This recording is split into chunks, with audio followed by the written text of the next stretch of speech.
80 বছরেরও বেশি সময় ধরে প্রত্যন্ত গ্রামে এ পরিবারটি আঁকড়ে ধরে আছে এই পেশা। শুধু এ পরিবার বললে ভুল হবে, এই গ্রামের 20 থেকে 30টি পরিবারের আদি পেশা এটি। নারকেলের ছোবড়া থেকে ব্রাশ বানানো। ভিতর বরিয়া গাছালায় গাইতে যাই, এইভাবে কারিগর আছে, কারিগররা এইভাবে মালগুলো খিলাই। ব্রাশ বানানোর জন্য চাম্বল কাঠ লাগে, চাম্বল কাঠ দিয়ে ভালো হয় মালটা। সস্তাও না আর দামও বেশি না, মানে মিডিয়াম, কিন্তু ব্রাশের জন্য ভালো, মানে এটা ভাঙে না। এই এলাকাটি নারকেল সুপারির জন্য বেশ সুপরিচিত। নারকেল খোল ফেলে না দিয়ে তা কিভাবে কাজে লাগানো যায় সে ভাবনা থেকেই এমন উদ্ভাবন।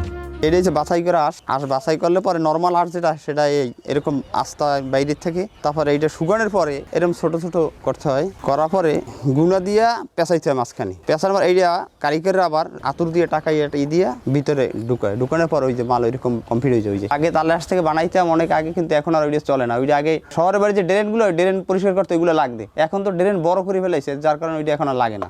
পিরোজপুর জেলার নেসারাবাদ উপজেলার আলকিরহাট এলাকায় নারকেল ছোবড়া থেকে ব্রাশ তৈরির পেশা এখনও টিকে আছে।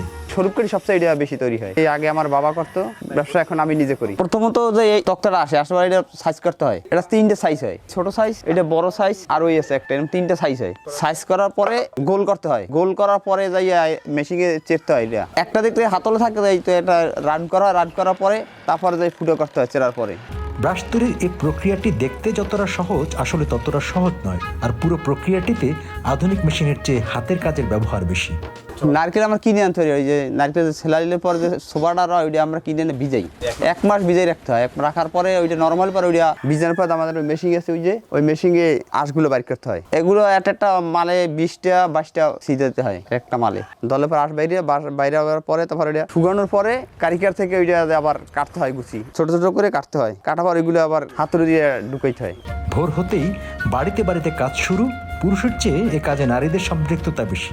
মহিলাদের কাজটা ওই আঁশটা দিলে পরে ওইটা মুছাইয়া তারপরে ওই গুঁড়ো দিয়ে বাঁধতে হয়। এটা তো বিভিন্ন ধরনের মাল হয়। নর্মাল যে মালটা এটা 35-40 টাকা পিস বিক্রি হয়। যেটা উন্নত ধরনের যে আঁশটা বাইরে, ওই আঁশটা তো মূলত কম বাইরে, তো ওইটা 1 পিস মাল 100 টাকা বিক্রি হয়।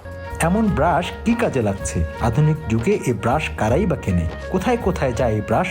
এই ব্রাশটা হচ্ছে যে বাস আছে, বাসের সামনের আয়না পরে যে চাক্কা টাকা এটা দিয়ে মানে পরিষ্কার করে। বাসের কাজে মূলত বেশি লাগে। এটা সব স্টানে বিক্রি হয়, যত স্টান আছে বাংলাদেশ সব স্টানে বিক্রি হয় এগুলো। আমরা ঢাকা, চিটাগাং, রাজশাহী এইসব বিভিন্ন স্টানে সেল দিই এগুলো। নারকেল ছোবড়ার আঁশেরও আছে ভালো মন্দ, মানে কয়েকটি গ্রেড হয়। এই আঁশের ছেটে ফেলা গুঁড়ো আবার গাছের সার হিসেবে বিক্রি হয় নার্সারিতে। 2 ধরনের যেটা উন্নত ধরনের আঁশ হয় সেটাতে এইটা তৈরি হয়, যেমন আঁশগুলো হচ্ছে দানা দানা মোটা। এইটা এরকমভাবে জারাইলে কোনো বুলা বাইরে না, পরিষ্কার একেবারে। আর এই নর্মাল যেটা, এইটা এরকম জারা দিলে গুড়ি বেরিয়ে যায়, যেমন আসে সোবা দোবা বেরিয়ে গেছে। এইটা রেট কম, এটা 40 টাকা, আর 100 টাকা, এটা 40 টাকা। এটা এরপরে গুড়ি বেরিয়ে হয়, গুড়ি নারকেলের সোবার যে গুড়িটা বেরিয়ে হয়, ওই গুড়ি আবার বিক্রি হয়। ওইটা ঢাকায় গাছ যে লাগায়, ওই গাছের ইসে লাগে এগুলা।